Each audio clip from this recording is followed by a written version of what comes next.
The 50 most famous artworks by Diego Velázquez. Number 50. The Education of the Virgin. From the year 1617 to the year 1618. This work, attributed to the master Georges de la Tour, belongs to the Baroque and is a piece that stands out for its deep symbolic and spiritual charge. Painted between 1617 and 1618, it captures an intimate moment between the Virgin Mary and her mother, Saint Anne, in the process of religious and moral education. Contextually, this painting reflects a period in the 17th century where devotional images played a crucial role in catechesis and domestic spirituality, especially in predominantly Catholic regions of Europe. The composition is characterized by the masterful use of light and shadow, a technique known as chiaroscuro, which creates an introspective atmosphere. The lighting comes from a single light source, probably a candle hidden in the scene, which gently bathes the figures' faces with warmth and serenity. The contrast between the dim light and the golden tones highlights the intimacy of the moment, while details such as the folds of the dresses and delicate gestures show the author's technical mastery. In the career of Georges de la Tour, The Education of the Virgin is a clear representation of his ability to combine the earthly and the divine. The work, beyond its devotional function, is a window into the lifestyle of the 17th century, where the education of women in religious contexts was considered essential. It also highlights the influence of tenebrism, an artistic movement popularized by Caravaggio, although reinterpreted with a more restrained and less dramatic sensitivity. An interesting detail is the almost palpable serenity that emanates from the scene. Although it is a painting with a deeply religious message, it can also be interpreted as an allegory of the transmission of knowledge and values between generations. This duality in its interpretation is what makes it such a relevant and appreciated piece within the Baroque canon. Number 49. The Lady with a Fan. Circa 1640. Portrayed in the first half of the 17th century, The Lady with a Fan is a work that captures the elegance and sophistication of the European aristocracy of the time. Painted by Diego Velázquez, this portrait illustrates the painter's mastery in depicting both the psychology of his models and the opulence of his time. In this painting, the artist manages to capture in great detail not only the physical aspects of the lady, but also her serene character and her privileged position within society. The fan, the central element of the painting, symbolizes not only refinement but also femininity and decorum, elements highly valued at the time. Velázquez's technical treatment, especially in the details of the dress and the subtle folds of the fabric, reveals extraordinary skill. The loose but precise brushstrokes allow the details of the model's outfit and face to come to life under the soft light of the composition. The historical context of this work takes us back to the reign of Philip IV, a period in which Velázquez established himself as a court painter and revolutionized the art of portraiture. The Lady with a Fan not only reflects the aesthetic tendencies of the 17th century Spanish court, but also exhibits the artist's ability to break with established norms, giving his portraits a naturalism that continues to captivate contemporary viewers. The magnetism of the portrait lies in its ability to transcend its time. Although the model has not been identified with certainty, her gaze and the arrangement of the fan create an atmosphere of mystery that continues to fascinate critics and art lovers. Number 48. View of the Garden of the Villa Medici. Circa 1630.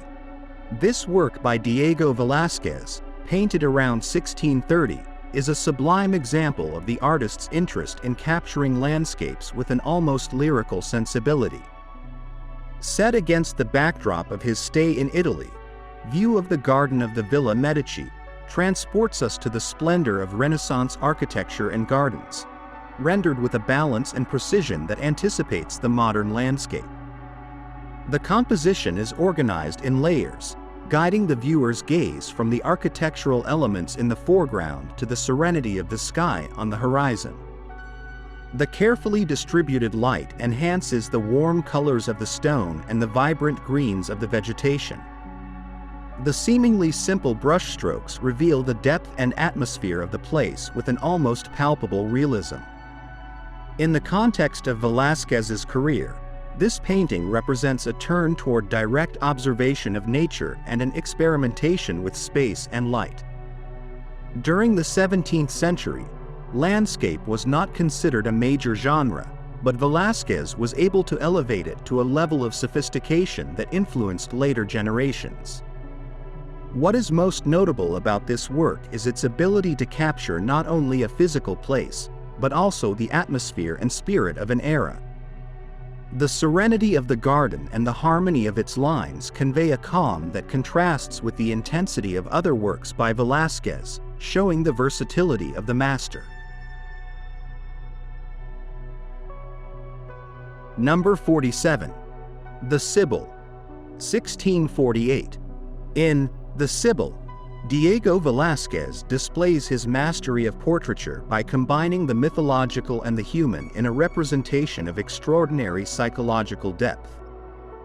Painted in 1648, this work takes us to the heart of the 17th century, where interest in classical antiquity and mythology was intertwined with innovative realism.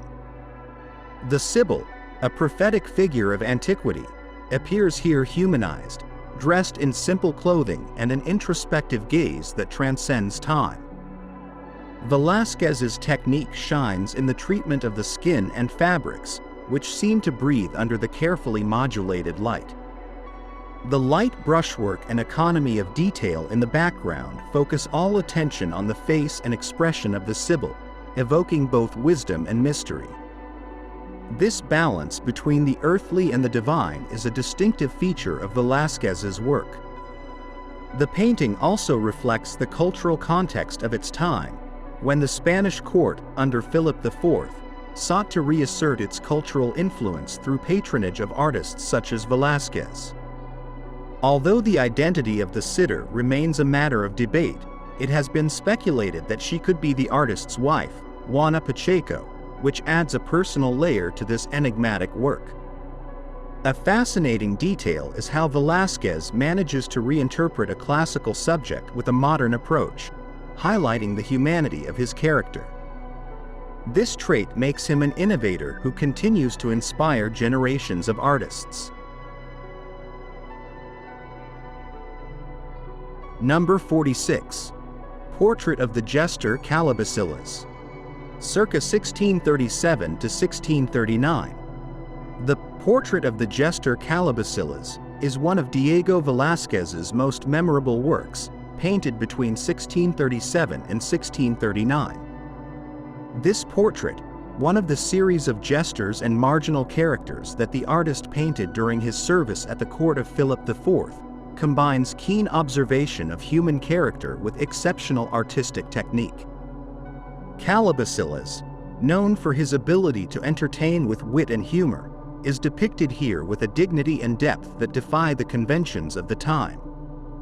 The composition is simple but powerful.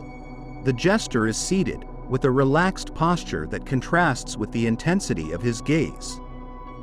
Velázquez employs a restrained palette, dominated by earthy and gray tones, which highlights the nuances of the skin and the textures of the suit.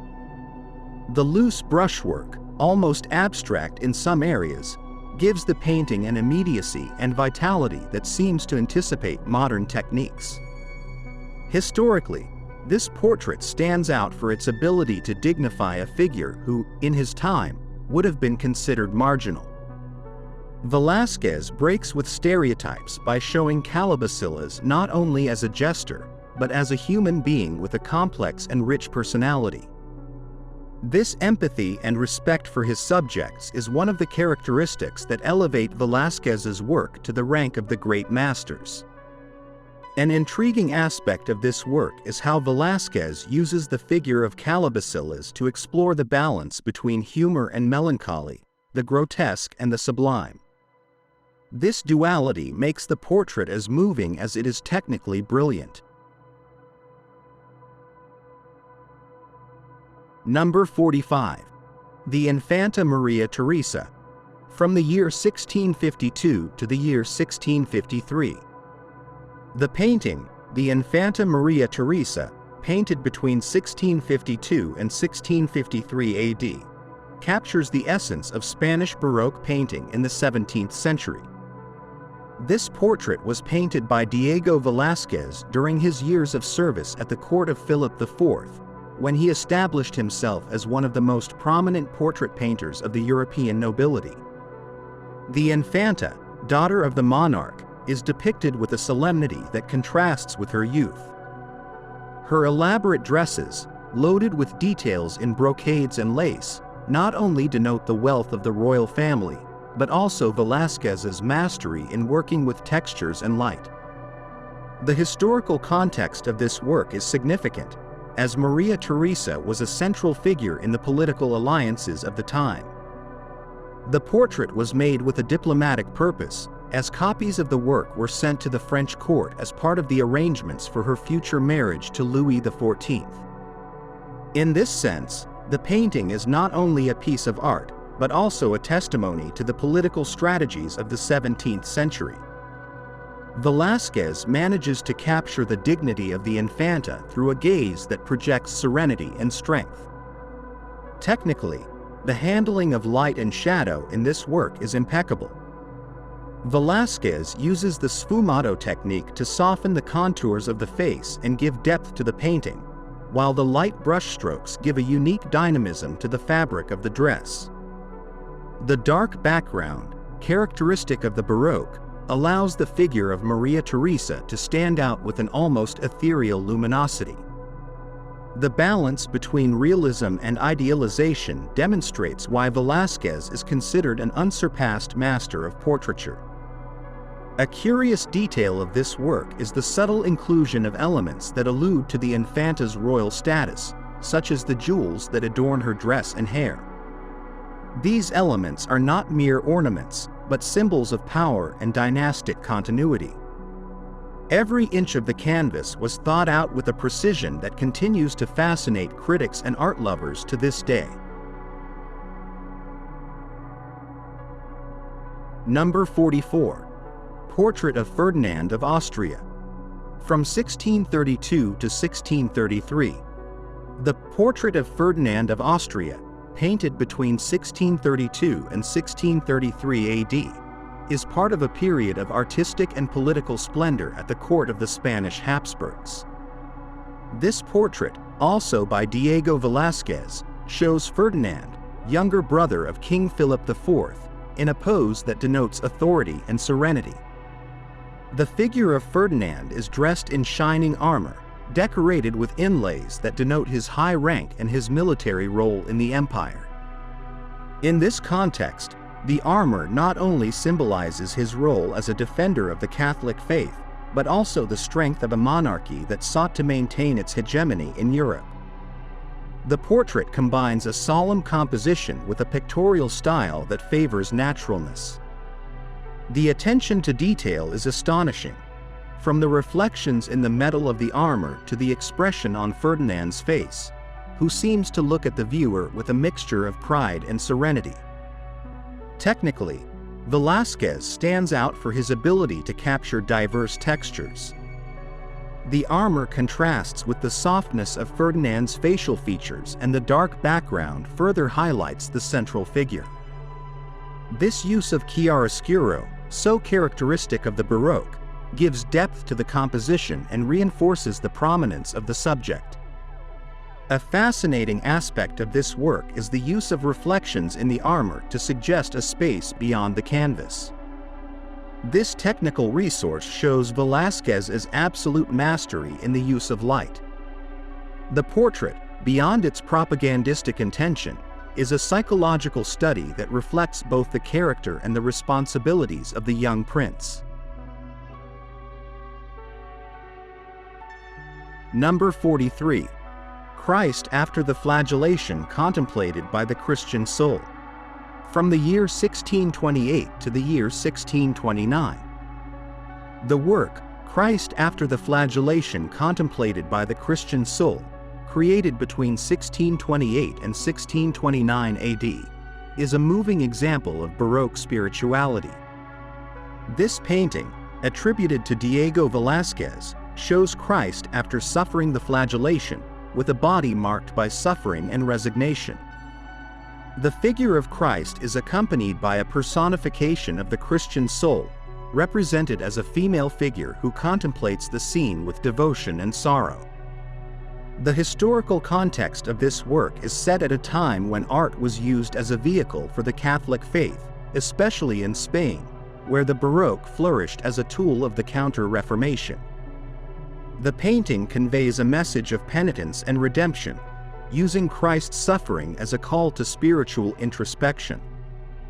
From a technical point of view, Velázquez uses striking realism to portray the wounds on Christ's body, making the pain transcend the canvas. The figure of the Christian soul, on the other hand, is depicted with an almost ethereal softness, as if it were a spirit rather than a physical person. This duality reinforces the message of the work, the contrast between the earthly and the divine, between human suffering and spiritual hope. The atmosphere of the painting is intensified by the use of a dark background, which focuses all attention on the main figures. An interesting detail is the position of the Christian soul's hands, which seem to reach out towards Christ, but without actually touching him, suggesting the distance between the human and the divine, a distance that can only be overcome through faith. Number 42. View of Zaragoza, circa 1647. The View of Zaragoza, painted around 1647 AD, is a work that departs from traditional portraits by Velázquez to delve into the genre of urban landscape. In this painting, the artist captures a panoramic view of Zaragoza, an emblematic city of Spain, known for its architectural wealth and historical importance during the 17th century. The painting shows a balanced composition, where the most emblematic buildings of the city stand out, such as the Basilica del Pilar. Velázquez uses an aerial perspective to give depth to the scene, achieving an almost photographic effect that was innovative for its time. The sunlight, which gently bathes the roofs and streets, creates a warm atmosphere that invites the viewer to explore the details of the landscape.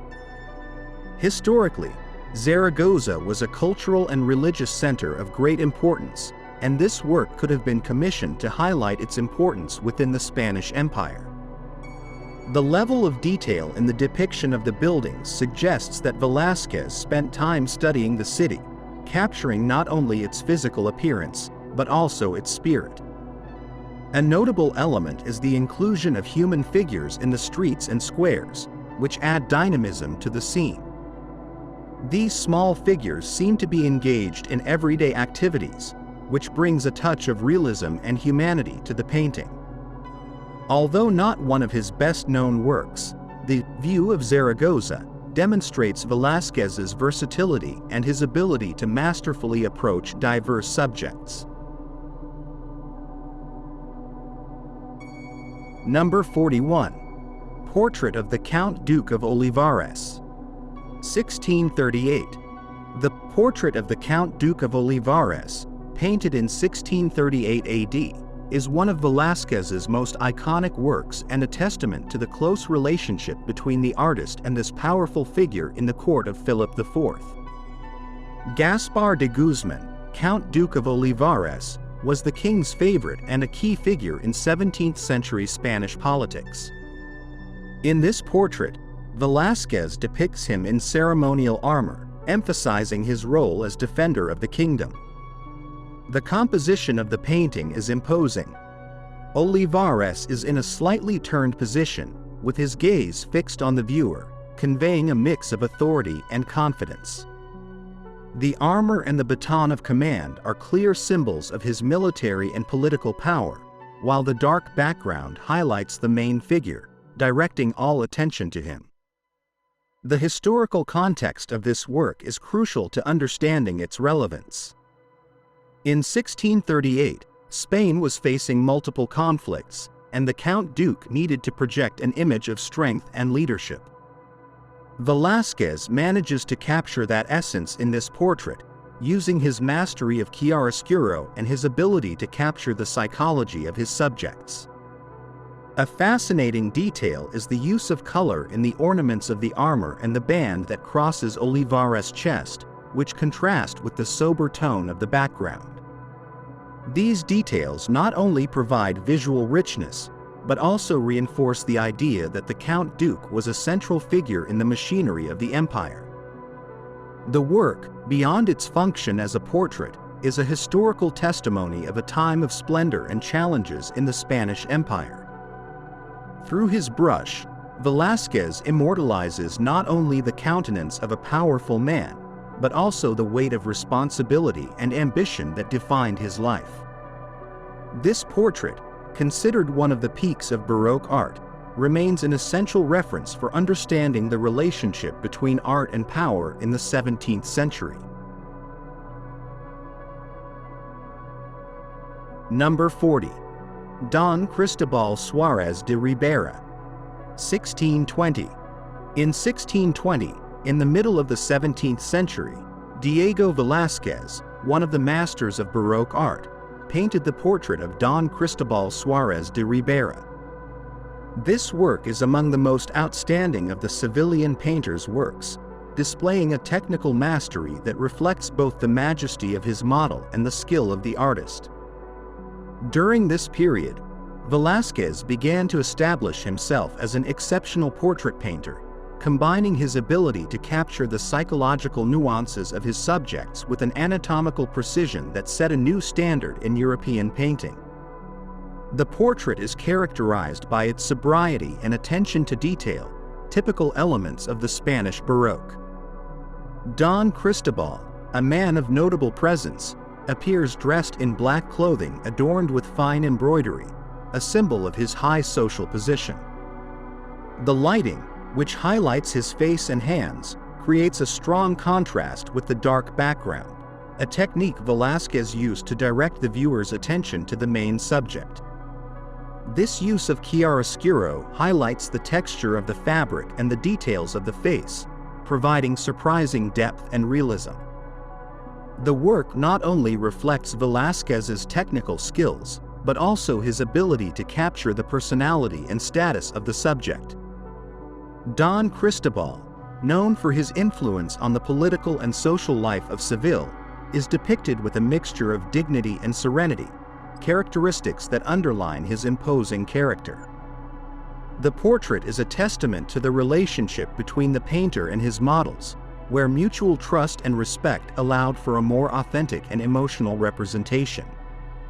Curiously, this work served as a reference for future portraits by Velázquez, consolidating a style that would be admired and studied for centuries.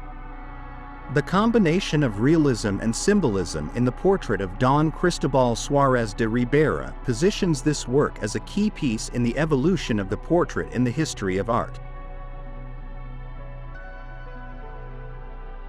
Number 39. Saint John the Evangelist on Patmos. From 1618 to 1619. Between 1618 and 1619, Diego Velázquez painted Saint John the Evangelist on Patmos, a work that combines spiritual depth with the technical mastery characteristic of the painter. Created in the 17th century, this piece portrays the Apostle Saint John on the island of Patmos, where, according to Christian tradition, he wrote the Apocalypse. This biblical context allowed Velázquez to explore themes of faith, revelation, and mysticism, creating a work that transcends the purely visual. The composition is sober and thoughtful. Saint John appears seated, with a serene expression, looking towards the sky as if in search of divine inspiration.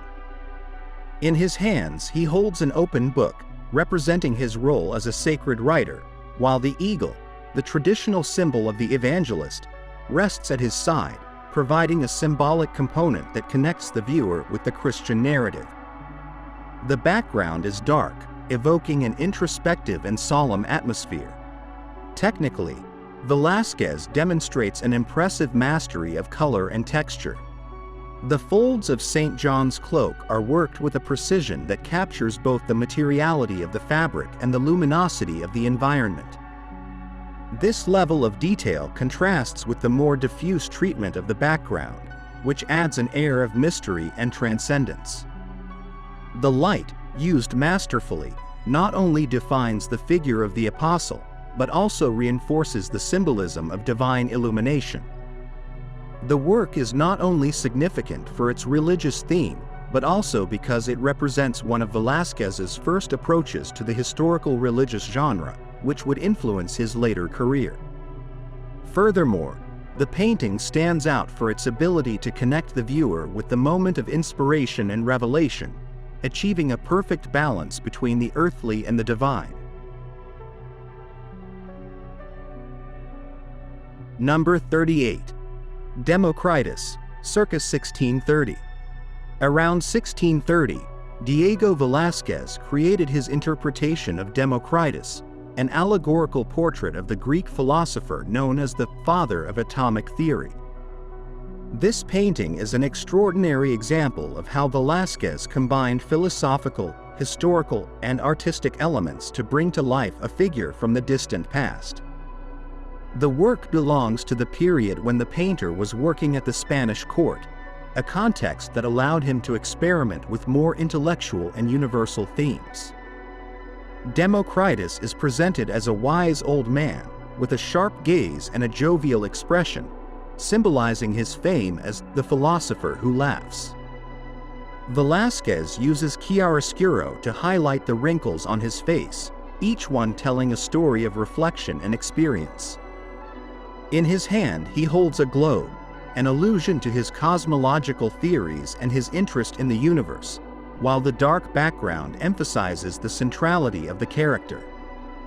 The painting is distinguished by its bold technique and realistic treatment. The textures of Democritus' skin and hair are painted with loose but precise brushstrokes, a style that Velázquez perfected at this stage of his career. The contrast between the minute details of the face and the diffuse atmosphere of the background creates a sense of depth and volume that brings the philosopher to life. The portrait of Democritus not only celebrates the figure of the Greek thinker, but also reflects 17th century Spain's interest in humanist ideals and classical knowledge. It is a work that invites the viewer to reflect on wisdom, laughter, and the search for truth. Number 37. Saint Thomas, 1619. In 1619, Diego Velázquez painted Saint Thomas, a work that captures the apostle's emblematic moment of doubt and faith. The painting belongs to the artist's early period, when he was still working in Seville and developing the style that would later establish him as one of the great masters of the Baroque. With this piece, Velázquez demonstrates a deep understanding of human psychology, depicting the saint with a mix of uncertainty and resolve. Saint Thomas appears at the center of the composition, his intense gaze fixed on a point invisible to the viewer.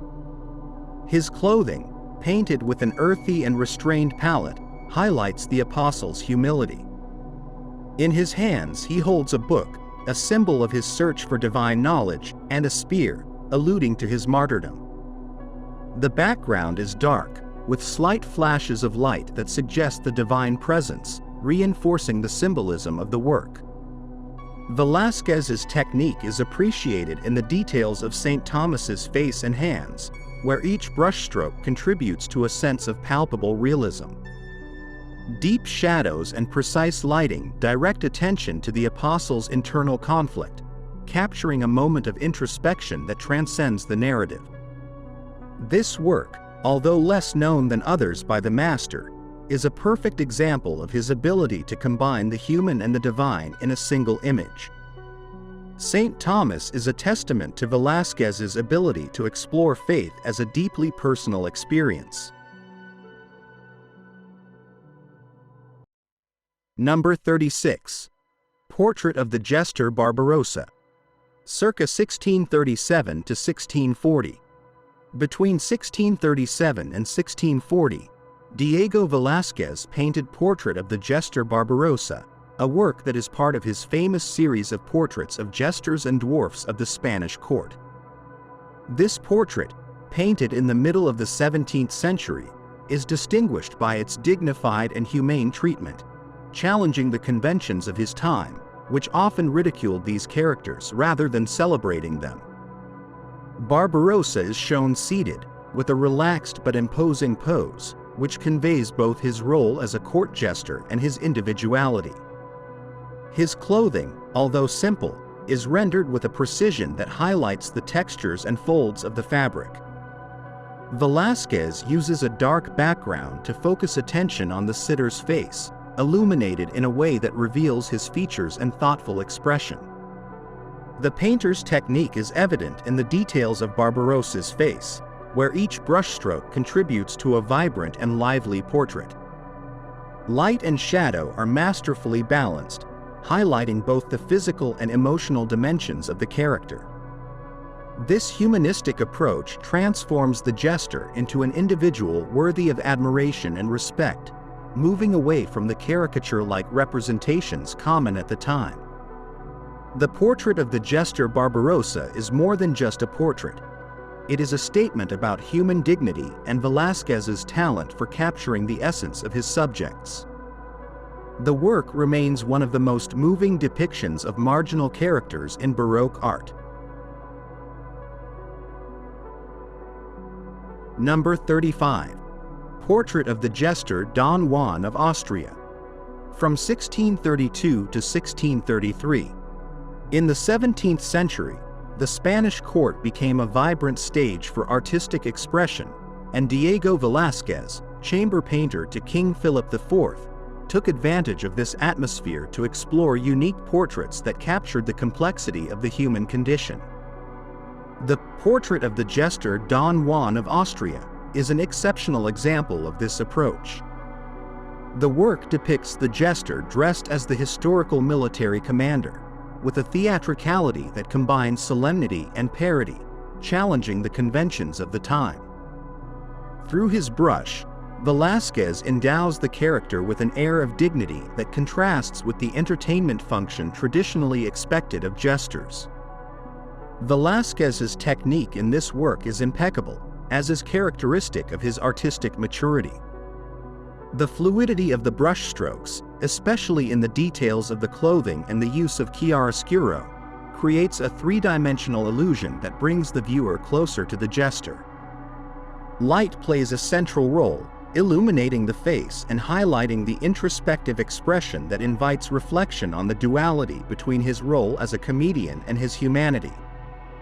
This portrait, although apparently informal, contains deep symbolism, as it elevates a marginal figure to the level of the nobles who shared the canvas in other works by the author.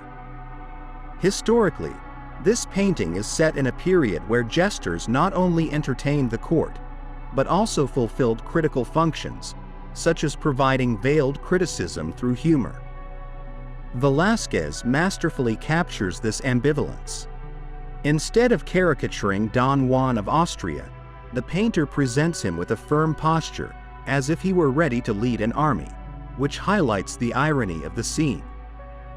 This play of identities and social roles is a constant in the work of the civilian painter, who continually explored the tensions between appearance and reality.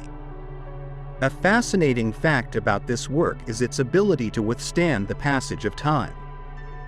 Although it was originally created as an intimate work for the court, the portrait has transcended its original context, inviting modern viewers to reflect on the boundaries between art, power, and social representation.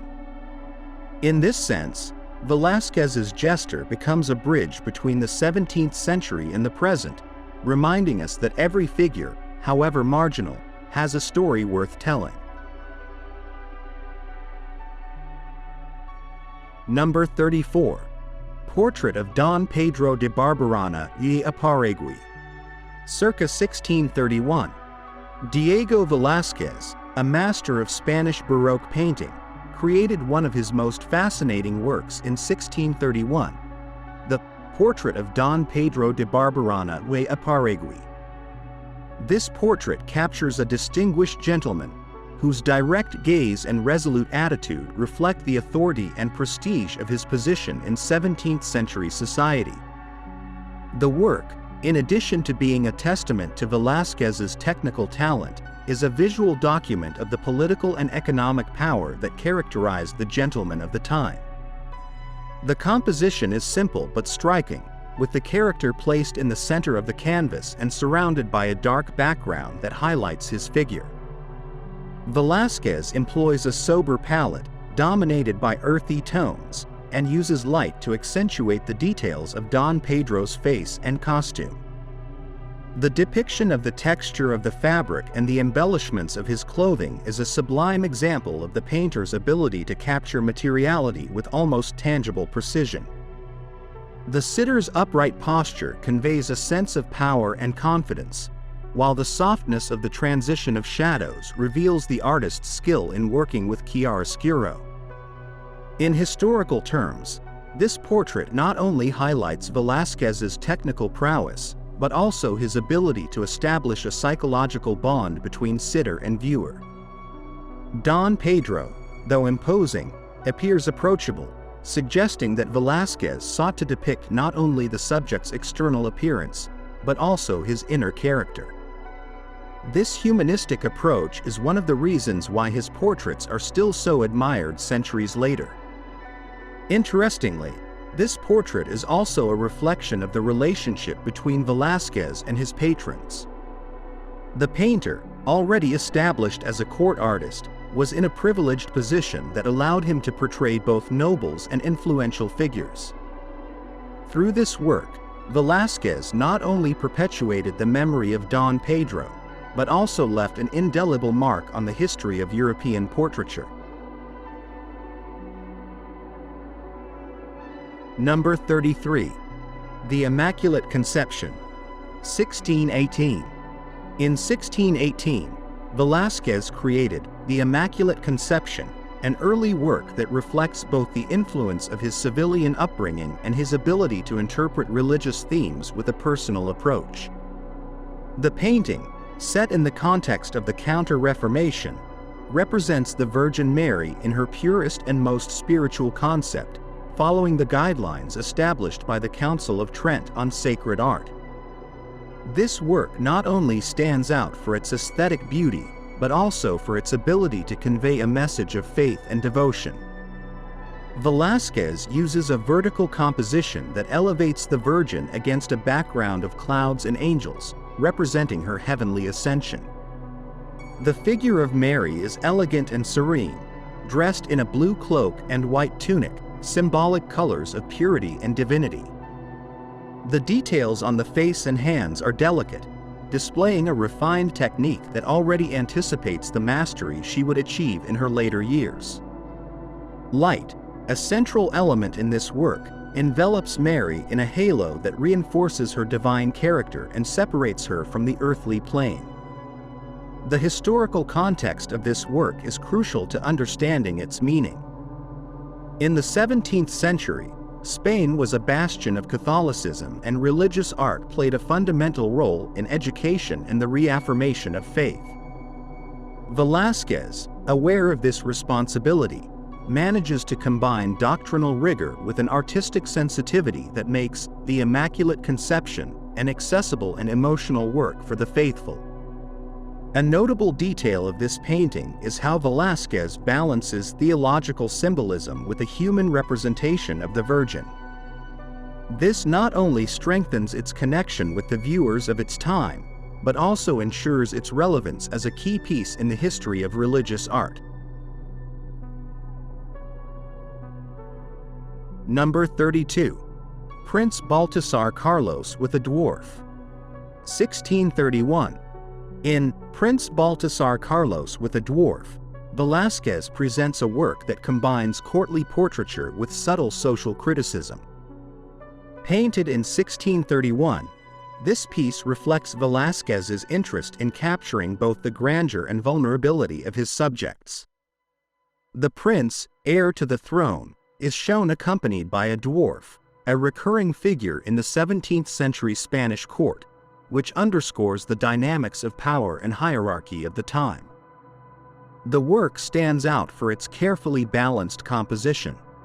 The young prince, dressed in rich attire and carrying a baton of command, is the center of attention. However, the dwarf, placed at his side, breaks the solemnity of the portrait with a more relaxed and spontaneous air. Velázquez uses this juxtaposition to explore themes of contrast and complementarity, both in visual and symbolic terms. Light plays a crucial role, highlighting the faces and the textures of the clothing, while the dark background creates an introspective atmosphere. This portrait is not only a representation of the royal status of the prince, but also a demonstration of Velázquez's ability to endow all his sitters with dignity and humanity, regardless of their social position. The figure of the dwarf, although subordinate in hierarchical terms, is treated with the same care and detail as the prince, which reinforces the emotional complexity of the scene. The painting also captures a specific moment in the life of the young heir, who would die prematurely years later. This fact adds a layer of melancholy to the work, making it a testimony not only to life at court, but also to the fragility of existence. Number 31. Portrait of the Jester Pablo de Valladolid, 1635. The Portrait of the Jester Pablo de Valladolid is one of Diego Velázquez's most innovative works, created in 1635 during his period of artistic maturity. This painting breaks with the conventions of traditional portraiture by presenting the jester in an undefined space, without the usual elements that indicated status or context. This minimalist approach allows all attention to be focused on the figure, highlighting the painter's mastery in the representation of character and expression. The jester is portrayed standing, with a theatrical gesture and an expression that mixes pride and humor.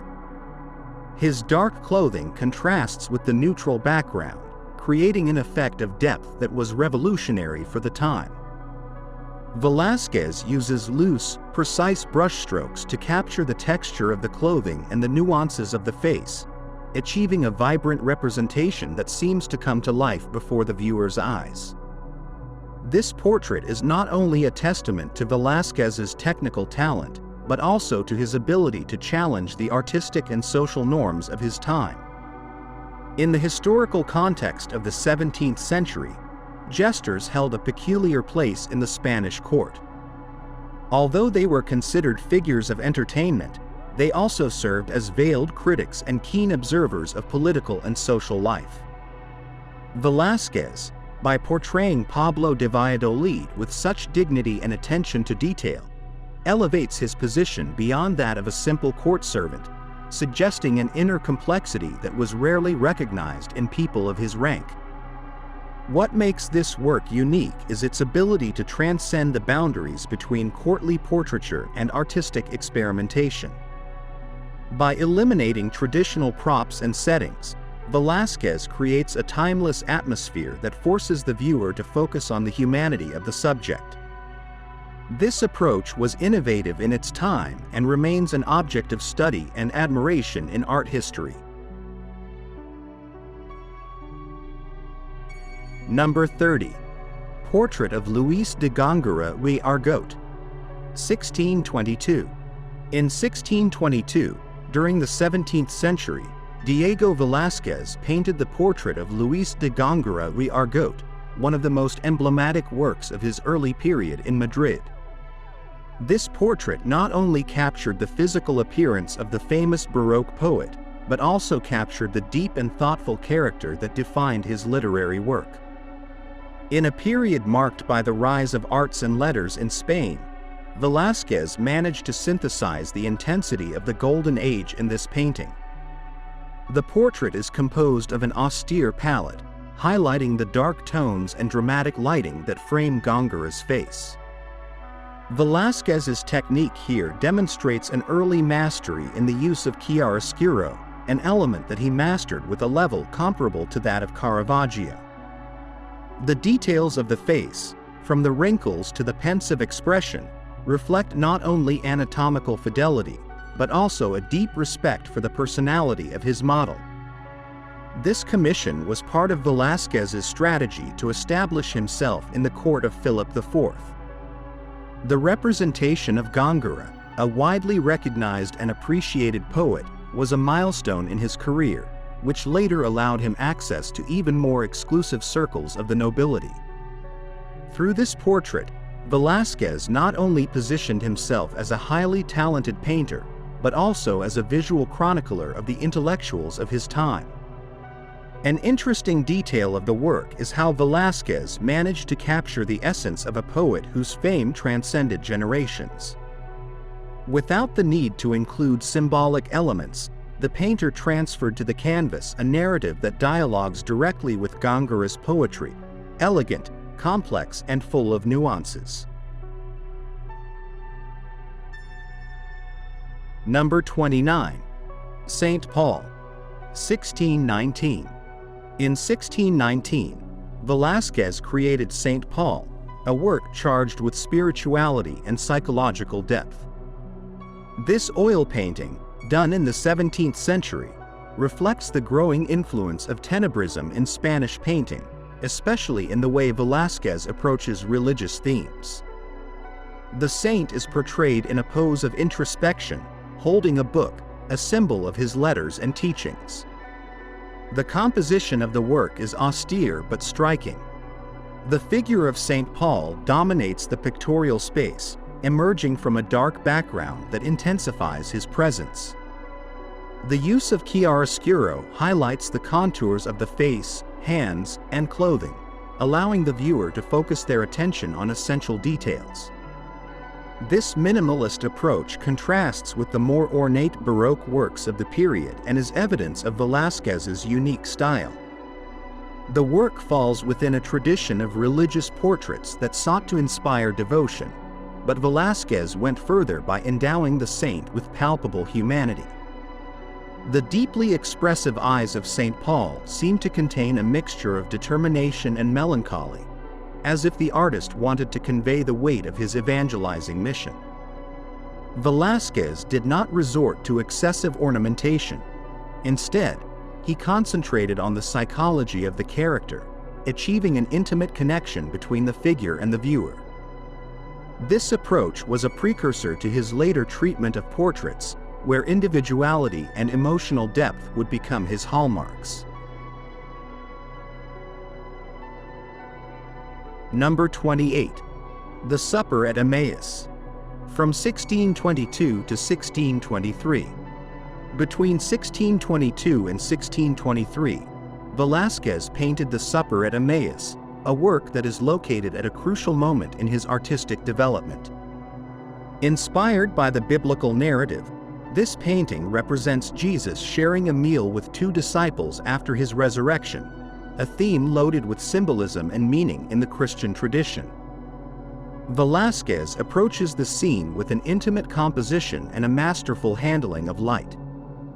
The table, simple and humble, is arranged in a small space, allowing the figures to dominate the painting.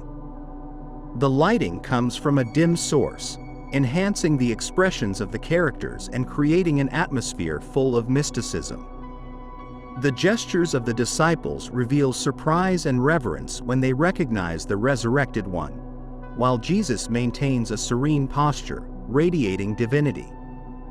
Technically, this work reflects Caravaggio's influence on the young Velázquez, especially in the use of chiaroscuro and the realistic treatment of the characters. However, it also anticipates his more mature style, where subtlety and visual balance combine to create a powerful visual narrative. One of the most intriguing aspects of this work is how Velázquez managed to transform an everyday scene into a momentous moment. The bread and wine on the table, Eucharistic symbols, are painted with a simplicity that contrasts with their deep theological meaning. Number 27. Jacob with Joseph's tunic. 1630. In 1630, Diego Velázquez painted Jacob with Joseph's tunic, a work charged with drama and emotion. Based on the biblical account from the book of Genesis, this painting captures the moment when Jacob's sons present Joseph's bloody tunic, tricking him into believing in the death of his beloved son. The scene, set in the 17th century, reflects Velázquez's ability to tell complex stories with striking realism. The composition is dynamic, with a focus on the characters' expressions. Jacob, in the center, is depicted in a moment of despair, his hands raised in a gesture of pain. The dark colors of the background contrast with the lighter tones of the robes, highlighting the intense emotions of the scene. The use of chiaroscuro is evident, creating a play of light and shadow that accentuates the emotional depth of the work. Velázquez demonstrates technical mastery in capturing the texture of the fabrics, the expression of the faces, and the minute details of the scene. This work not only stands out for its artistic quality, but also for its ability to convey the weight of deception and human pain, universal themes that resonate with any viewer. One detail that elevates the work is how Velázquez makes the viewer feel like a direct witness to Jacob's suffering, a remarkable achievement for its time. Number 26. Portrait of the Infante Felipe Prospero. 1659. In 1659, Velázquez painted the portrait of the Infante Felipe Prospero, a work that combines the tenderness of childhood with the majesty of royalty. This portrait, made in the 17th century, depicts the infant dressed in luxurious clothing, surrounded by symbols that reflect his status and fragility. The child, barely 4 years old, appears standing, holding a ceremonial staff, while a small dog rests at his side. The details in the fabrics and ornaments reveal the technical virtuosity of Velázquez, who manages to capture the richness of brocades and the shine of precious metals. However, what stands out most is the expression of the infant, a mixture of innocence and melancholy, which seems to prefigure his short life. The dark, neutral background allows the focus to fall entirely on the figure of the infant, a strategy Velázquez used to emphasize the presence of his subjects. This portrait not only reflects the painter's ability to capture the essence of his models, but also his capacity to convey complex emotions through the most subtle details. In this portrait, Velázquez managed to capture not only the image of a prince, but also the vulnerability of a child in a world marked by the expectations and traditions of the Spanish monarchy. Number 25. The Luncheon. 1617. In 1617, Diego Velázquez created the Luncheon, an emblematic work of the 17th century after Christ, which falls within the genre of still life, an artistic category that the painter mastered with mastery in his youth. This painting reflects the social and economic context of Spain at the time, marked by the austerity of the monarchy of Philip III and the contrasts between the nobility and the popular classes. In a seemingly everyday scene, Velázquez portrays the profound visual and conceptual richness that characterizes his early work. The composition is centered on 3 human figures, probably an older man, a young man, and a woman, who share a modest meal of bread, fish, and wine. Velázquez employs tenebrous lighting, influenced by Caravaggio, that highlights the texture of the food, the wrinkles on the faces, and the ceramics of the tableware. Each element, although seemingly simple, is rendered with astonishing precision that transforms the ordinary into something extraordinary. This technical mastery reaffirms his ability to capture reality in an almost tangible way. This work marks a crucial moment in Velázquez's career, as it anticipates his transition to more complex portraits and courtly scenes. However, Luncheon is not limited to being a technical demonstration. It also serves as a social commentary. The humility of the banquet and the serene attitude of the characters reflect everyday life in Seville, a vibrant and cosmopolitan city, but also marked by the economic difficulties of the time. A fascinating detail is how Velázquez uses the pictorial space to guide the viewer's gaze, from the hands holding the bread to the carefully arranged objects on the table. This meticulous attention to detail makes Lunch a work that not only documents, but elevates everyday experience to an almost transcendental level. Number 24. Christ in the House of Martha and Mary. 1618. In 1618, Velázquez painted Christ in the House of Martha and Mary, a 17th-century work after Christ that combines a religious scene with elements of the still life genre, reflecting the artist's ability to intertwine the divine with the everyday. This oil on canvas captures the biblical story of Martha and Mary, who welcome Christ into their home, according to the Gospel of Luke. Velázquez contextualizes this spiritual narrative within a domestic setting that resonates with the reality of contemporary Spain. The composition of the work is complex and divided into two planes. In the foreground, a young servant is seen preparing food, accompanied by an elderly woman who seems to advise her. The food, including garlic, eggs, and fish, is painted with impressive realistic precision. In the background, in a window or mirror, the biblical scene of Christ conversing with Martha and Mary is revealed.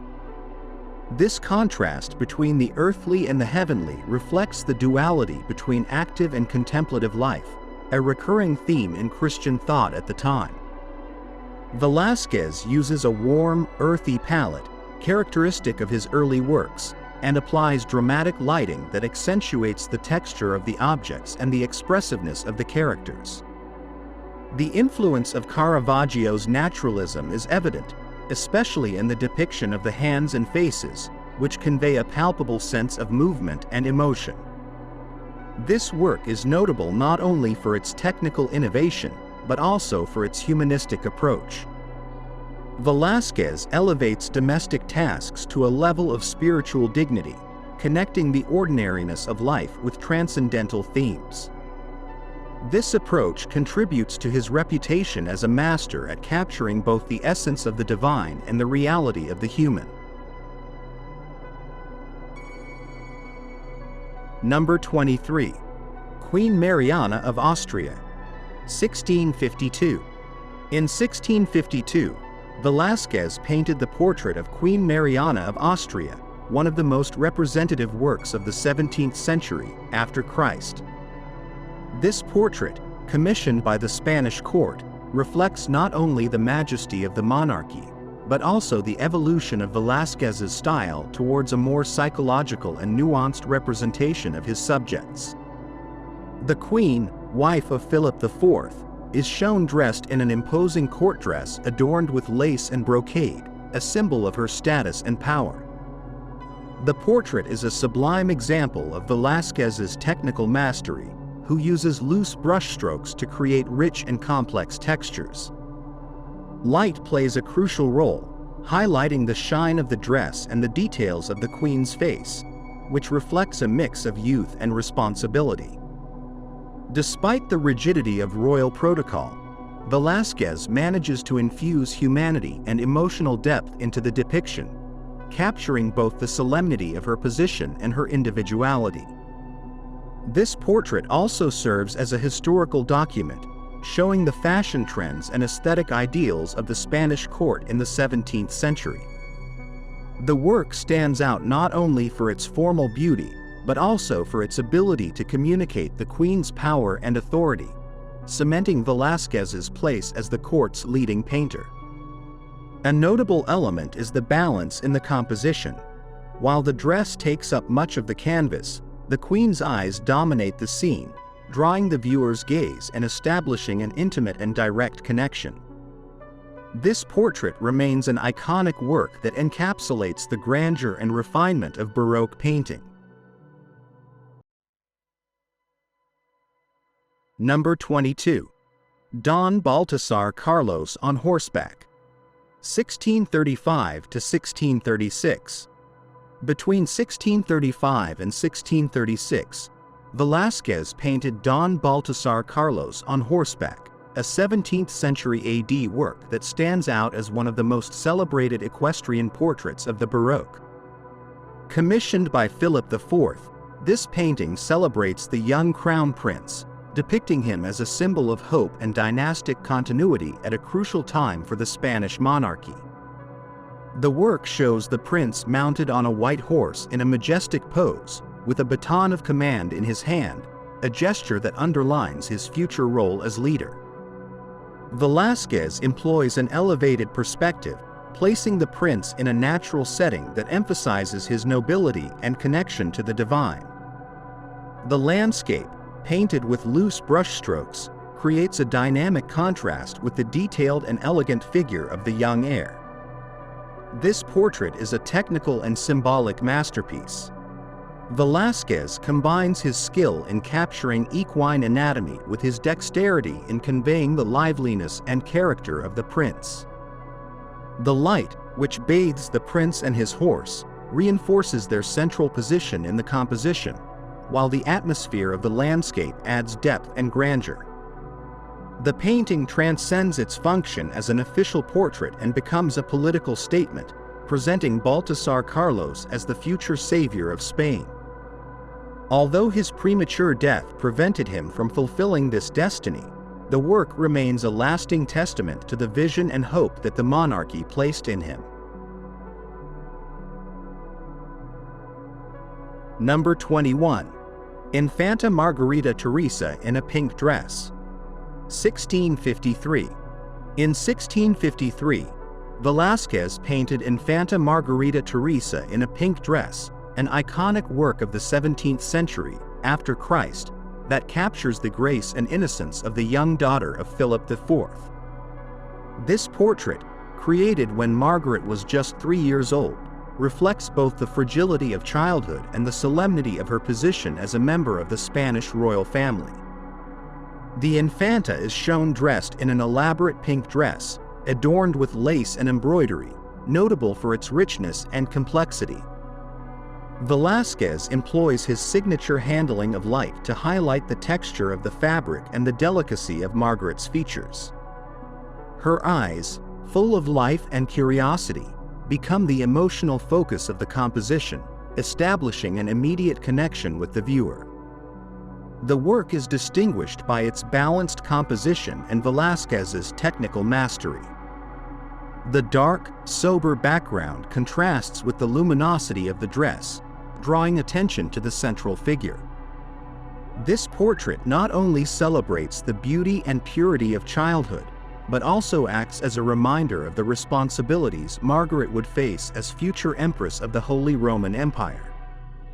A fascinating detail is the naturalness with which Velázquez captures the Infanta's posture and expression, avoiding the rigidity typical of courtly portraits. This innovative approach consolidated his reputation as one of the most outstanding portrait painters of his time and left a lasting legacy in the history of art. Number 20. Portrait of Sebastian de Mora. 1644. The Portrait of Sebastian de Mora, created in 1644, is one of the most emblematic works of Diego Velázquez, an undisputed master of the 17th century after Christ.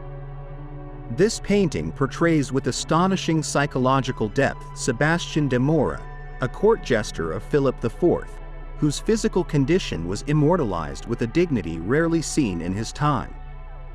The painting, far from being a mere physical record, captures the complexity of his humanity, transcending the limitations of the stereotypes of that time. Velázquez used a rich but sober palette, dominated by dark and warm tones, which contrast with the soft glow that envelops Sebastian's figure.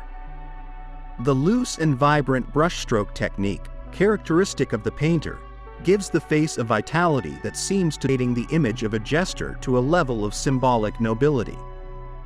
The work contains a subtle critique of power structures, emphasizing the essential equality of all human beings, regardless of their social or physical condition. A fascinating detail of the portrait is Sebastian de Mora's fixed gaze.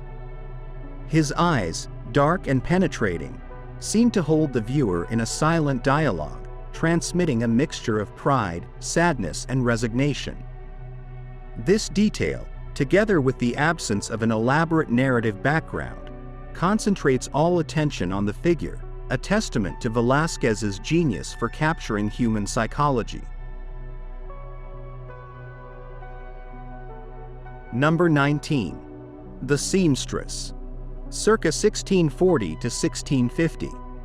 Among the lesser-known but equally impressive works of the 17th century is The Seamstress, a painting often attributed to Johannes Vermeer. Created between 1640 and 1650 AD, this work is a masterful example of art's ability to capture intimate, everyday moments with timeless elegance. Vermeer, with his focus on the play of light and shadow, manages to transform a simple scene into a visual experience of astonishing complexity. The painting depicts a young woman bent over her needlework, framed by natural light streaming in through a side window. The precision of the details in the fabric and the seamstress's hands reflect Vermeer's deep interest in close observation. His mastery of chiaroscuro and skill in employing pearlescent hues make every element of the composition take on an almost tangible glow. The cultural context of this work is crucial to understanding its meaning. In the 17th century AD, domestic activities such as sewing were considered symbols of feminine virtue. However, far from limiting himself to a moralizing approach, Vermeer seems to celebrate the serenity and concentration of the female figure, dignifying her work and suggesting a deep connection between art and everyday life. One element that stands out in The Seamstress is the contrast between the stillness of the figure and the visual richness of the surroundings. The reflection of light on the surfaces, the texture of the fabrics, and the arrangement of the objects in the scene create an atmosphere that transcends mere representation, inviting the viewer to contemplate beauty in the ordinary. This revolutionary approach profoundly influenced the history of art, consolidating Vermeer as one of the great masters of realism.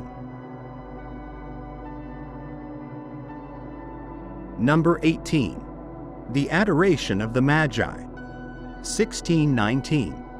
The year 1619, 17th century AD, saw the creation of The Adoration of the Magi, a work by Peter Paul Rubens that exemplifies his mastery of Baroque dynamism and theatricality. In this painting, Rubens presents the biblical moment with a vibrant energy and a wealth of detail that dazzles the viewer, cementing his place as one of the leading painters of his time. The composition is built on a pyramidal scheme, where the central figure of the infant Jesus, surrounded by Mary and Joseph, acts as the focal point. The Magi, in their richly decorated vestments, bow reverently, while a multitude of figures fill the space, creating a sense of movement and drama. Rubens' technique, with its vigorous brushstrokes and warm palette, lends the scene a liveliness that seems almost palpable. The historical and cultural context of this work is essential to fully appreciate it. In the 17th century, the Catholic Church used art as a tool to inspire devotion and reaffirm its power in the context of the Counter-Reformation. Rubens, with his ability to combine the earthly and the divine, responds to this purpose by depicting worship with a majesty that moves both spiritually and visually. One of the most impressive details of the painting is the handling of light, which seems to emanate from the baby Jesus, symbolizing his divine nature. This light is reflected in the expressions of those present, creating a visual and emotional connection that unites all the elements of the work. This focus on the interaction of light and shadow is a distinctive characteristic of Rubens' style and one of the reasons why this painting remains so relevant in art history. Number 17. The Coronation of the Virgin. From the year 1635 to the year 1648. The Coronation of the Virgin, painted between 1635 and 1648 AD, is one of Diego Velázquez's most celebrated works. This monumental canvas represents the culmination of the Marian theme in 17th century art, combining spiritual sensitivity with unparalleled technical skill. In this work, Velázquez illustrates the heavenly moment when the Virgin Mary is crowned Queen of Heaven, surrounded by angels and divine beings. The composition is characterized by a masterful use of space and light. The figure of the Virgin, placed in the center, radiates a serenity that contrasts with the dynamism of the figures surrounding her. Velázquez employs a palette that balances warm and cool tones, creating an ethereal atmosphere that suggests the transcendence of the event depicted. In the cultural context, this work reflects the religious fervor of the 17th century, when Marian devotion was at its peak. The Coronation of the Virgin is not only a testament to Velázquez's personal faith, but also an expression of the Baroque ideal of uniting the heavenly and the earthly through art. This approach helped define the style of the period and set new standards in the depiction of religious themes. One detail that stands out in this painting is the inclusion of elements that seem to invite the viewer to become part of the scene, such as gazes directed outwards and gestures that suggest a connection beyond the canvas. This resource, innovative for its time, adds an interactive dimension to the work, consolidating its emotional and spiritual impact. Number 16. Don Diego de Acedo, El Primo, 1645. The portrait of Don Diego de Acedo, El Primo, painted in 1645 AD, is a masterpiece by Diego Velázquez that encapsulates his ability to capture the human essence with unparalleled depth. Don Diego de Acedo, nicknamed El Primo, was a dwarf in the service of the court of Philip IV, and this portrait is a notable example of the painter's respectful and humanistic approach to his subjects.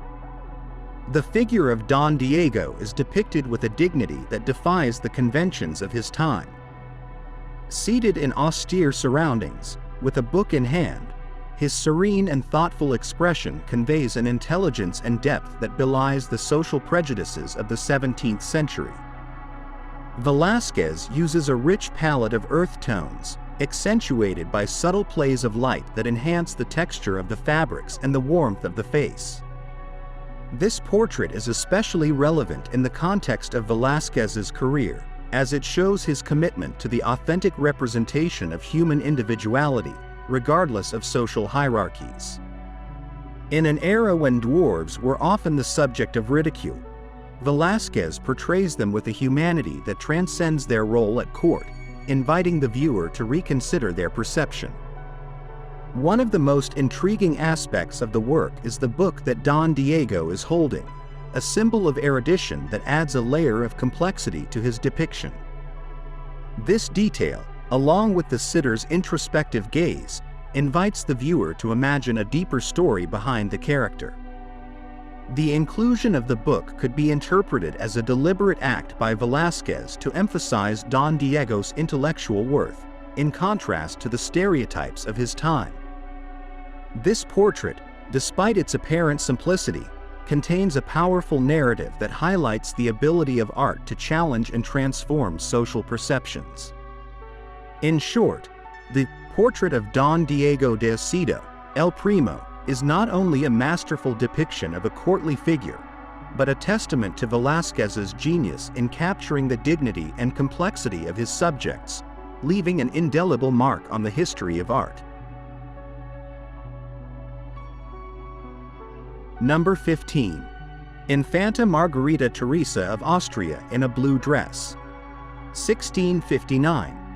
In the 17th century, in a courtly environment deeply influenced by the Habsburg monarchy, Diego Velázquez depicted the Infanta Margherita Teresa of Austria on a canvas that has transcended as a masterpiece of Baroque portraiture. Executed in 1659, this painting stands out not only for the artist's technical mastery, but for his ability to capture the essence of childhood amidst the rigid protocols of the Spanish court.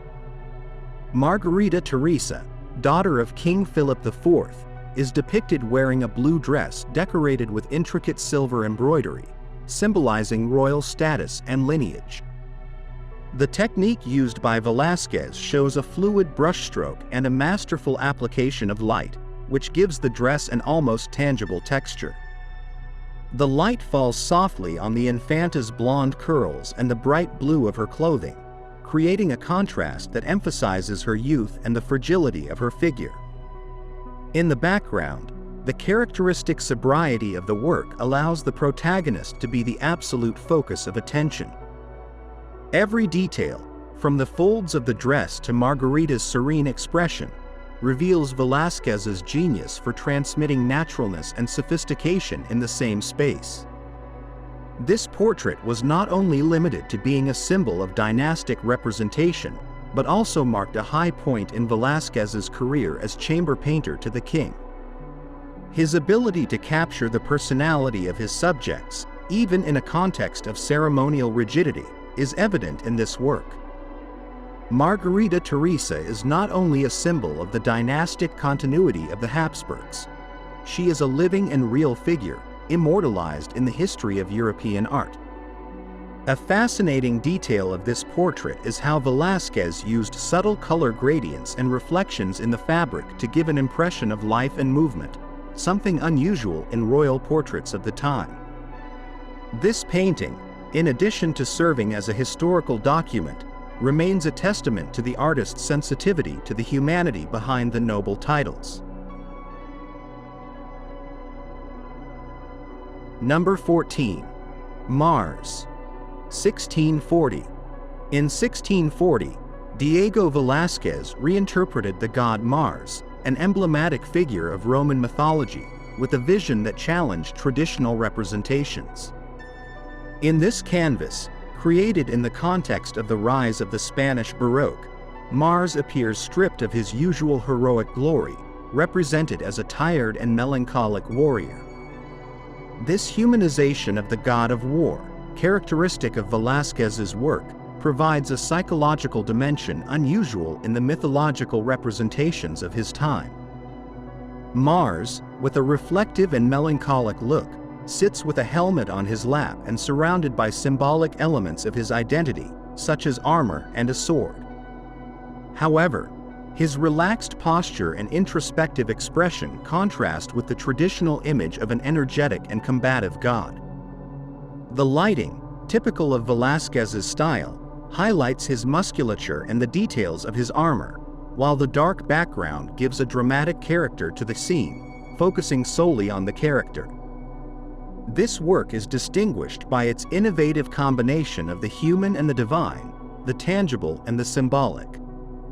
Velázquez, far from idealizing Mars, presents him as a vulnerable and realistic figure, emphasizing the fragility of power and war. This representation has philosophical resonances that can be interpreted as a reflection on the internal struggles of human beings.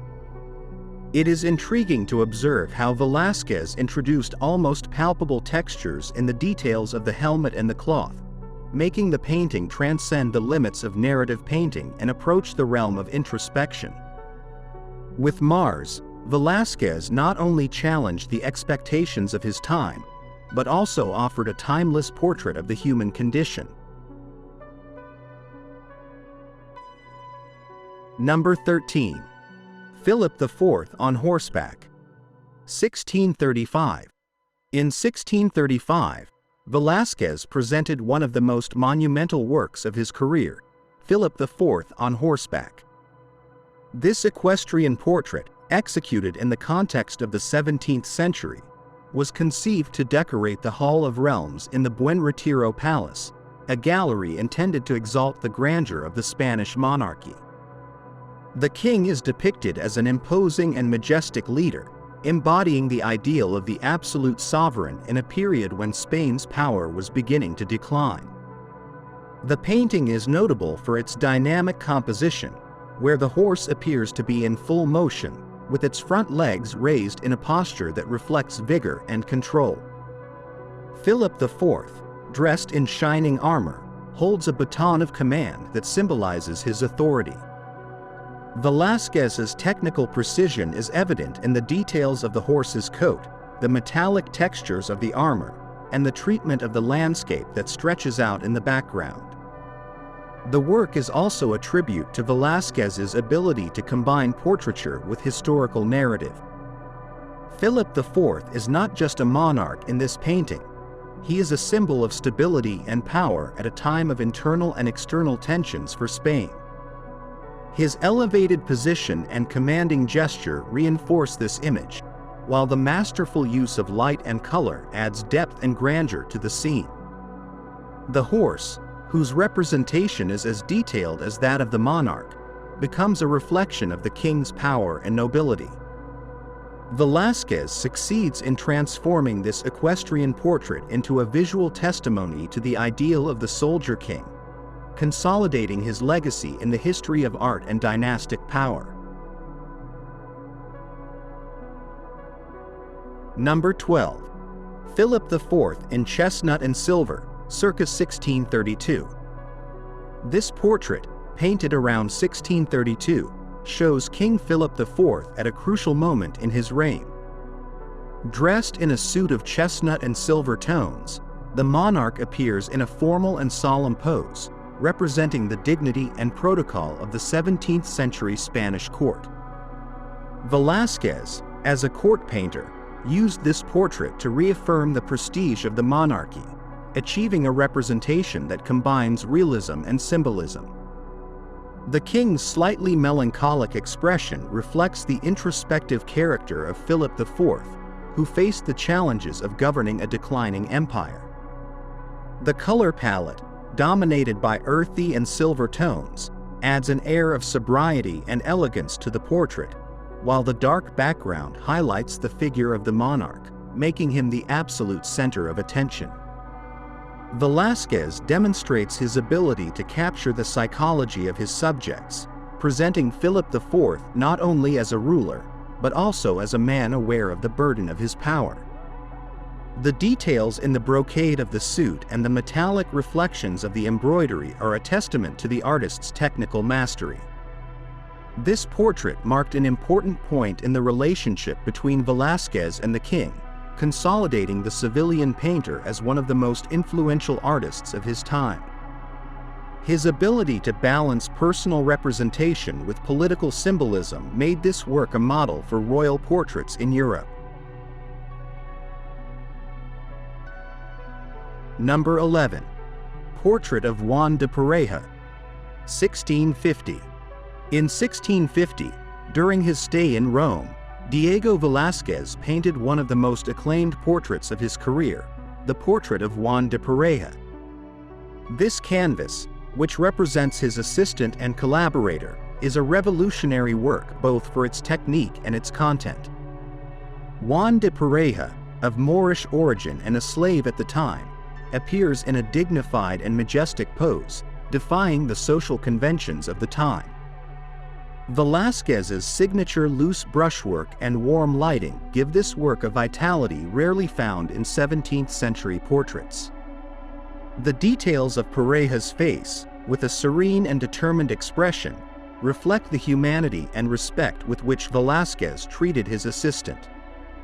The use of color and light creates an almost three-dimensional atmosphere, making the figure seem to emerge from the canvas.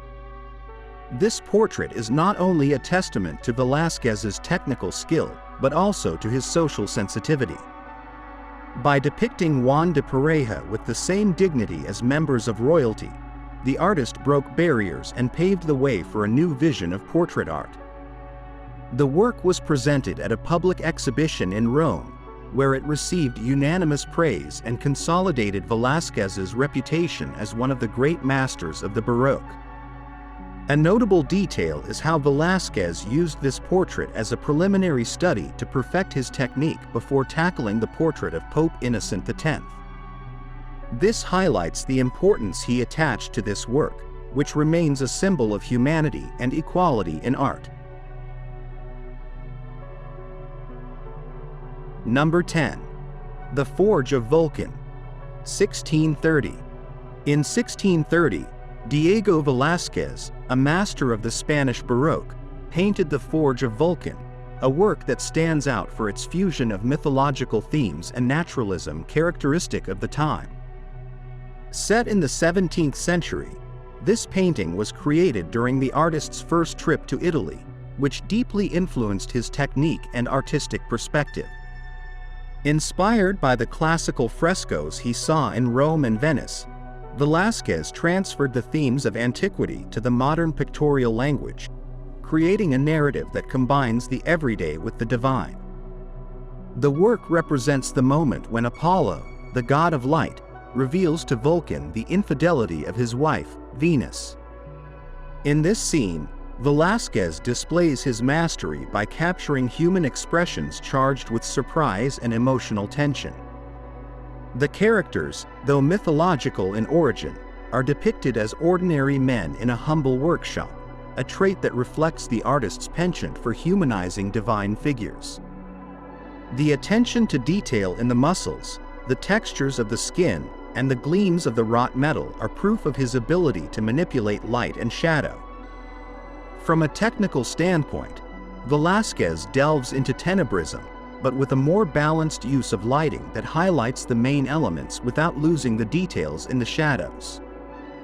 The dynamism of the painting is perceived in the interaction of the figures, each of which contributes a gesture or gaze that guides the viewer through the narrative. The folds of the clothing and the tools of the workshop are painted with such precision that they seem to come to life, a hallmark of the painter. This work marked a milestone in Velázquez's career, as it consolidated his reputation in Italy and demonstrated his ability to compete with the great European masters. The Forge of Vulcan is not only an example of the artist's technical excellence, but also of his ability to reinterpret classic stories, giving them relevance in their contemporary context. As a curious fact, it is said that the dramatic intensity of this painting influenced later artists, such as Francisco de Goya. Number 9. The Drunkards, the Triumph of Bacchus. From the year 1628 to the year 1629. Between the years 1628 and 1629, Diego Velázquez completed one of his most emblematic works, The Drunkards, the Triumph of Bacchus. Set in the 17th century, this painting reflects the painter's skill in interweaving mythological themes and scenes of everyday life, a revolutionary approach for its time. Commissioned by Philip IV, this work stands out for its humorous and critical representation, approaching the myth of Bacchus from an accessible and earthly perspective. In the painting, Bacchus is shown crowning a peasant with vine leaves, surrounded by a group of common men who celebrate and drink enthusiastically. Velázquez achieves an impeccable blend between the divine and the profane, demystifying the figure of the god to make him closer to the viewer. The expressions of the characters, full of joy and mischief, convey a message of indulgence and ephemeral pleasure. This humanistic approach is characteristic of Velázquez, who often sought to reflect the human condition in all its facets. Technically, the work shows an exceptional mastery of chiaroscuro, with a contrast that directs attention to the central figures while leaving the background in a subtle play of shadows. The texture of the clothes, the wine containers, and the skin of the characters are painted with a realism that captures the material essence of each element. The warm, earthy color adds depth and warmth, evoking a festive and relaxed atmosphere. The Drunkards is a testament to Velázquez's wit, who, by reinterpreting a mythological theme, introduced an implicit social critique on drunkenness and idleness in the society of his time. This painting not only elevated his standing at the Spanish court, but also consolidated his ability to innovate in traditional genres. It is noteworthy that this work was admired by artists such as Manet, who considered Velázquez a precursor of modern art. Number 8. The Water Carrier of Seville, from 1618 to 1622. Created between 1618 and 1622, The Water Carrier of Seville is one of Diego Velázquez's most notable works in his early period, when he still lived in his hometown. Set in the 17th century, this painting is a masterful example of Spanish costumbrismo, where the everyday takes on an almost monumental depth. Here, Velázquez elevates a common scene to the category of art, showing the influence of tenebrist naturalism in his work.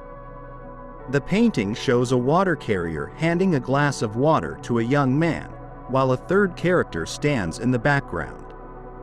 Each figure is painted with meticulous detail, from the wrinkles on the water carrier's face to the drops of water that slide down the surface of the jug.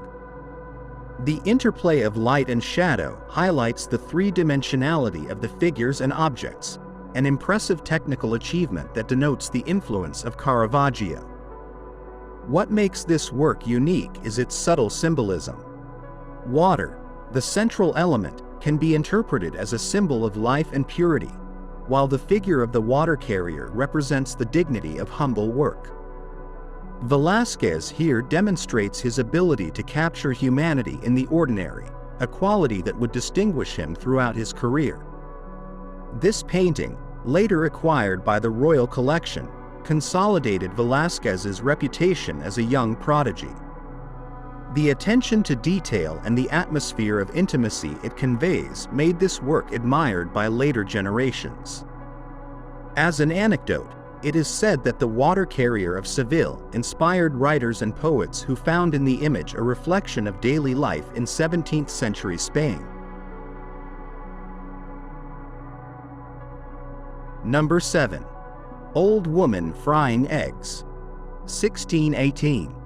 In 1618, at the age of 19, Diego Velázquez painted Old Woman Frying Eggs, a work that shows his precocious genius and his fascination with the details of everyday life. Set in the 17th century, this painting combines the raw realism of the Baroque with an intimate composition that transcends the anecdotal. It is an early example of his technical mastery, which was already evident at such a young age. The painting depicts an old woman cooking eggs in a ceramic container, while a child holds a melon and a jar. Velázquez uses a warm, earthy palette to accentuate the realism of the scene, where every element seems palpable. From the glow of the boiling oil to the textures of the cloth, every detail is painted with astonishing precision. The carefully directed light highlights the woman's hands and the objects in the foreground, creating an atmosphere of intimacy and concentration. The most impressive thing about this work is its focus on the humble and the everyday, a rare theme in the painting of the time, which was dominated by religious and mythological themes. Velázquez gives dignity and beauty to a domestic scene, showing his sensitivity towards ordinary life. This work marked a before and after in the young painter's career, attracting the attention of critics and collectors. Over time, Old Woman Frying Eggs has become an icon of Spanish realism, admired for its ability to capture the essence of an era. As an interesting fact, this painting is considered one of the first in which Velázquez showed his inclination for still lifes, a genre that he would later perfect. Number 6. Christ Crucified, 1632. In 1632, Diego Velázquez created one of his most solemn and moving works, Christ Crucified. Painted in the 17th century, this depiction of Jesus on the cross is a sublime example of Spanish religious art, characterized by its sobriety and emotional depth. The work, commissioned by the Benedictine order, combines spirituality with realism, achieving an unparalleled visual and emotional impact. The painting shows Christ suspended on the cross, with his head tilted to one side and his eyes closed, in a posture that conveys both suffering and serenity. Velázquez avoids any excessive drama, opting for a simple but deeply expressive representation. The dark background highlights the figure of Christ, illuminated in such a way that he seems to emerge from the shadows, a technique that underlines his divinity and humanity at the same time. From a technical point of view, the work is a display of mastery in the handling of light and anatomy. Every muscle and fold of skin is painted with astonishing precision, giving the figure an almost tangible presence. The purity of Christ's body contrasts with the crude symbolism of the cross, creating a balance between the heavenly and the earthly. Christ Crucified consolidated Velázquez's position as one of the greatest painters of his time, highlighting his ability to convey deep emotions through an economy of visual resources. This work became a benchmark of sacred art and has been the subject of study for its technical perfection and its ability to move the viewer. It is said that the simplicity of this painting influenced later artists who sought to represent the divine with authenticity and sobriety. Number 5. The Spinners. Circa 1657. In the context of the 17th century, Spain was experiencing an artistic splendor known as the Golden Age, where Diego Velázquez emerged as one of the greatest exponents of the Baroque. The Spinners, also called the Fable of Arachne, exemplifies Velázquez's mastery of integrating classical mythology with everyday life. The work depicts a seemingly domestic scene of women working in a textile workshop, but in the background, an allusion to the myth of Arachne and her challenge to the goddess Athena is revealed, adding layers of narrative and symbolism. Technically, Velázquez uses the technique of chiaroscuro to highlight the contrasts between the light entering from the right and the deep shadows enveloping the spinners. Meticulous details in the textures of the fabrics and the natural gestures of the figures enhance the sense of realism. However, the true genius lies in the compositional depth, where Velázquez employs multiple planes to guide the eye from the foreground of the workshop to the mythological scene in the background, creating an almost theatrical visual experience. The work not only stands out for its technical virtuosity, but also for its innovation in pictorial narrative. Velázquez breaks with the conventions of his time by combining a mythological subject with a contemporary scene, uniting the everyday with the divine. This not only reflects his ability to reinterpret classical tradition, but also his interest in exploring the complexities of perception and representation. In the final shot, where Athena and Arachne are in full conflict, Velázquez introduces a reinterpretation of Titian's famous tapestry, reaffirming his deep knowledge and respect for the European artistic tradition.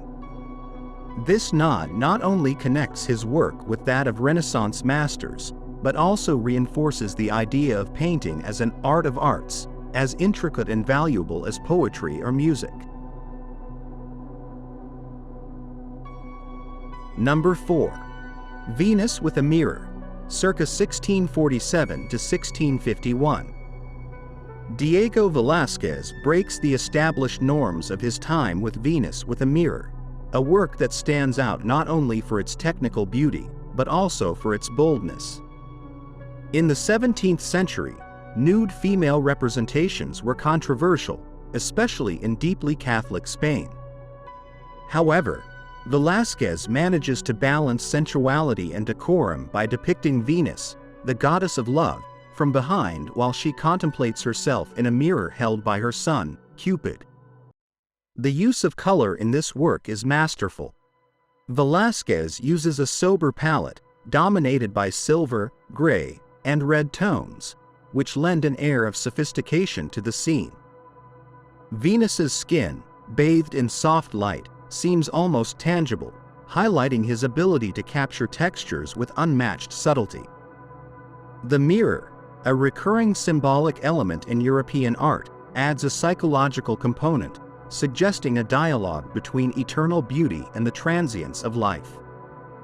This work marks a milestone in Velázquez's career for his ability to combine Italian tradition, particularly influences from Titian, with his unique style. Unlike other Venuses of the period, the goddess's gaze through the mirror is not directed at the viewer, but at herself, lending an introspective air that transforms the work into a study of perception and beauty. Curiously, the neutral background of the painting, far from being an oversight, highlights the central figure of Venus, emphasizing her timelessness and her role as a symbol of divine perfection. Velázquez thus achieves a work that remains both a challenge and a visual delight. Number 3. Portrait of Pope Innocent X, 1650. The Portrait of Pope Innocent X is one of Velázquez's most striking works, a supreme example of psychological portraiture in Baroque painting. Made during his second trip to Italy, this painting captures the Pope with a penetrating realism that transcends mere physical representation. Innocent X is shown seated, his gaze intense and his lips pursed, projecting a mix of authority and distrust that continues to impact the viewer centuries later. Velázquez employs a bold technique here, playing with the warm tones of the reds in the papal cloak and chair to contrast them with the crisp whites of the cassock. This contrast not only highlights the figure of the Pope, but also reinforces his solemn character. Every fold of the fabric and every line of the face are painted with almost obsessive detail, demonstrating Velázquez's ability to capture both the physical texture and the psychological essence of his subject. The portrait had a lasting impact on art history, inspiring artists such as Francis Bacon, who reinterpreted the image in the 20th century. Beyond its influence, however, the work stands as a testament to Velázquez's genius for revealing the humanity behind the most powerful figures of his day, showing both their dignity and their vulnerabilities. In the papal ring, depicted with a discreet glow, Velázquez alludes to the divine authority of the Pope, but without allowing that symbolism to overshadow the humanity of the sitter. This balance between the earthly and the heavenly makes the portrait an indisputable masterpiece. Number 2. The Surrender of Breda. From 1634 to 1635. The Surrender of Breda, also known as The Lances, is one of Velázquez's most notable historical paintings, made as part of a series to decorate the Salón de Reinos in the Buen Retiro Palace. The work commemorates the Spanish victory over the Dutch in 1625, but it does so in a way that transcends military propaganda, focusing on the dignity of both sides. In the center of the composition, the moment when Justin of Nassau hands over the keys to the city to the Spanish general Ambrosio Spinola is represented. The scene unfolds with a notable emotional charge, highlighting the magnanimous attitude of Spinola, who, instead of humiliating his opponent, treats him with respect. This detail, far from being anecdotal, reinforces the humanity and grandeur of the event. Velázquez's mastery is evident in his handling of detail, from the spears raised in the background, symbolizing victory, to the carefully differentiated faces and gestures of each character. Light plays a crucial role, illuminating Spinola's face and highlighting the nobility of his act, while shadows add depth and drama to the scene. This painting not only celebrates a military victory, but also reflects Velázquez's ability to capture the complexity of historical events, emphasizing both the glory and humanity inherent in these moments. Number 1. Las Meninas, 1656. Las Meninas is perhaps Velázquez's most iconic work and one of the most studied paintings in the history of Western art. Painted in the 17th century, during the reign of Philip IV, this complex composition offers much more than a simple courtly scene. In it, Velázquez portrays the Infanta Margarita surrounded by her ladies-in-waiting, dwarfs, and a dog, but he also includes himself in the painting, blurring the boundaries between art, artist, and viewer. The composition of Las Meninas is a technical and conceptual marvel. Velázquez uses light and perspective to direct the viewer's gaze across multiple planes, from the central figure of the Infanta to the mirror in the background that reflects the king and queen, Philip IV and Mariana of Austria. This play of reflections and gazes creates a visual narrative that invites the viewer to question their own role in the scene. The painting technique is equally impressive. Velázquez employs loose, precise brushstrokes to bring the textures of fabrics, faces, and objects to life, achieving a sense of realism that almost transcends the canvas. At the same time, his ability to suggest shapes through minimal brushstrokes demonstrates his mastery of visual economy. Beyond its technical virtuosity, Las Meninas represents a meditation on the nature of art and perception. Velázquez not only captures a moment in the life of the Spanish court, but also reflects on the act of creating and observing, establishing himself as a master not only of painting, but also of artistic thought. Thank you for watching our video. Subscribe to our channel for more videos like this. Give it a like, comment your thoughts, and share this video with your friends and family.